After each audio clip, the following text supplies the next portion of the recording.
रिपाईचे राष्ट्रीय सरचिटणीस डॉक्टर राजेंद्र गवई यांनी अमरावती लोकसभेकरिता दाखल केलेला उमेदवारी अर्ज आज मागे घेतलाय आणि त्यांच्याच पक्षामधील जिल्हाध्यक्ष हिम्मत ढोले यांची उमेदवारी घोषित केली आहे। या संदर्भात बोलत असताना गवई म्हणाले की केवळ एकच सीट लढवावी आणि ती आपण लढवावी या भूमिकेचा मी नाही, कार्यकर्त्यांना आपण संधी दिली पाहिजे या हेतूने आपण उमेदवारी अर्ज मागे घेतला असल्याचं त्यांनी सांगितलंय। सर, तुम्ही आज उमेदवारी अर्ज मागे घेतला। प्रकाश आंबेडकरांना तुम्ही आव्हान केलं होतं की मला पाठिंबा देईल, मात्र घराणेशाहीचा या ठिकाणी आरोप झाला होता। नंतर मी माघार घेतला आणि तुमचे सामान्य कार्यकर्ते जिल्हाध्यक्ष हिम्मत ढोले यांना तुम्ही उमेदवारी दिली आहे। कसं बघता याकडे? मी एक नवीन पायंडा ठेवला आहे की नेते नेहमी स्वतःच लढवतात। काही ठिकाणी तर नेत्यांनी स्वतःची एकाचीच निवडणूक लढवलेली आहे।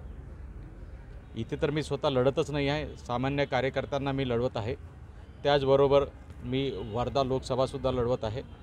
आमच्या तिथे मोरेश्वर नगराळे आहेत, उस्मानाबादमध्ये सुद्धा आम्ही उमेदवार दिलेला आहे, सातारामध्ये सुद्धा आम्ही उमेदवार दिलेला आहे, आंध्रामध्ये सुद्धा आम्ही 2 विधानसभेचे 1 लोकसभेचा उमेदवार दिलेला आहे, दिल्लीमध्ये आम्ही 6 उमेदवार दिलेले आहेत।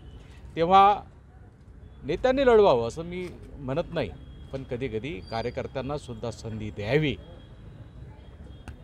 आणि केवळ एकच सीट लढवावी आणि आपली सीट लढवावी अशा प्रकारच्या भूमिकेचा मी नाही।